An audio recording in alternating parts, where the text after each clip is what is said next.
Foreshortening is a real concept, but does it account for the missing land? Let's take a look at foreshortening and the flat Earth. Hey everyone, this is Kevo. Welcome to another video for Right Side Up, the truth review channel for you. In recent banter in the comments section of one of my videos, Flat Earth Perth has taken the time to inform me that foreshortening is a mainstream concept, and furthermore that I don't understand foreshortening.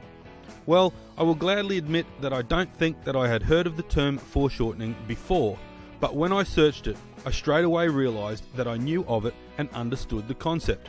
Apparently though, I am 12 months behind on this debate, but hopefully it's not too late to shed some light on this topic and save some people from being misled. Flat Earth Perth directs me to one of his videos for his explanation of foreshortening.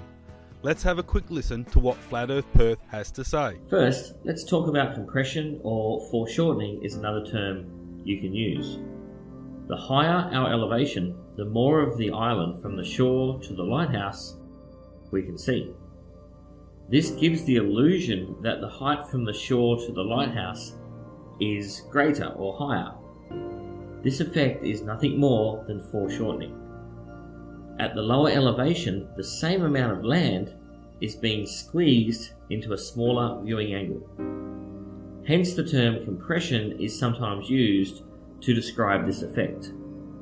If we first add the mirror layer that we know through observational evidence obstructs objects above that waterline, we see that it doesn't appear to be enough to explain the amount obstructed we see here. It appears you have to have a segment of the water itself as part of the obstruction as well. However, if we apply the principle of double the elevation will double the viewing angle, then through foreshortening at the lower elevation, that amount of mirroring will account for how much of the bottom of the island is obstructed. So if we ignored foreshortening or compression, that mirror layer couldn't account for all the obstruction that seems to be happening. But when we include foreshortening, it makes much more sense.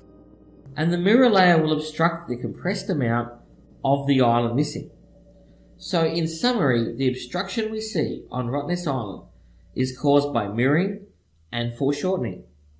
From a lower elevation, it appears visually that the bottom of Rottnest is cut off. The culprit is the mirror layer and the reduced viewing angle, causing foreshortening of the island terrain between the shore and the lighthouse.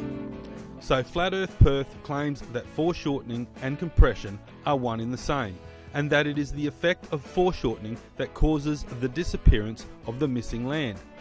Basically, Flat Earth Perth says that the distorted area of the image is due to foreshortening. Now, if that explanation suits your needs, then you are probably a die-hard flat earther and will search no further. If, however, you are an objective person and would like further information in order to make an informed decision, then you will want to keep watching. Okay, let's have a quick look at this article. This one says, foreshortening is a technique used in perspective to create the illusion of an object receding strongly into the distance or background. The illusion is created by the object appearing shorter than it is in reality, making it seem compressed. Well, I reckon this is probably about as far as Flat Earth Perth researched on this topic, because that sounds like it fits the Flat Earth agenda perfectly. But remember, you're an objective person with a mind of your own, so let's continue. If you take a look at any article on the topic, you will find the same as this one, which goes on to say, foreshortening applies to everything that is drawn in perspective. This includes buildings, landscapes, still life objects, and figures. Using the example of a human subject, it says that foreshortening in a figure drawing or painting affects the proportions of the limbs and the body. If you are painting a person lying on their back with their feet facing towards you, you would paint their feet larger than their head to capture the illusion of depth and three-dimensionality. Okay, so let's apply this to an observation such as Flat Earth Perth's looking from the mid-level and the lower level. This patio is the observation area and this aircon unit is our target subject. This bit of black tape is the centre point taken from ground level. The line of sight is 90 degrees to the centre of the face surface of the aircon unit. The first shot is from 1 metre out at a height of 470 millimeters, which is the height of the tape. The tape is centered in each picture. At the mid-level, which is a height that is equal to half the height of the object being observed, you perceive the aircon unit to be even on all 4 sides. The top and bottom are equal distances from your eye. If you move to the lower level, you change your angle of view, and what you will see is that the bottom of the unit is now closer to you than the top. This makes the bottom appear larger than the top. It makes the top and sides appear shorter than the previous view.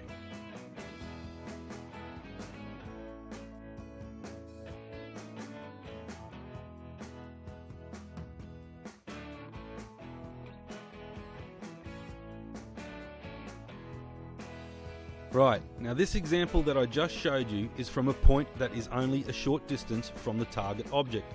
Therefore, the results are easily seen. If I were to move a distance away, zoom in to fill the screen with the target, and perform the same observations from mid-level and low level, you will see that the effects of foreshortening are negligible, if noticeable at all. The fact that the camera is zoomed in makes no difference to the result of foreshortening, because the perspective is taken from the point of the camera. Zooming in does not alter that fact, and that is probably the only good news for Flat Earth Perth. So let's sum it up.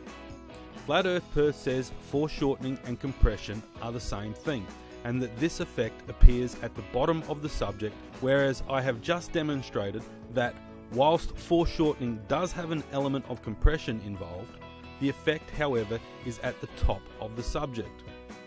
Foreshortening is the shortening of the foreground and by default the extension of the background, resulting in depth. The thing that I find strange is that given the amount of times the train track example is used by flat earthers, it would appear that flat earthers seem to understand perspective, or at least the part that the foreground appears larger than the background. So what I don't understand is how foreshortening could be used by a flat earther in an attempt to prove their fantasy. In order to see any results of the compression effect of foreshortening at the base of the subject, the viewing position would need to rise in elevation above the center point of the target object. But remember that the further you are away from the target and the more zoom you use, the effects will diminish due to the angle of view. The compression and the mirroring effect seen in images like this are due to the atmospheric conditions down at surface level. Some observations over longer distances are clearer examples that show large amounts of missing land, and the mirror effect only accounts for this area here.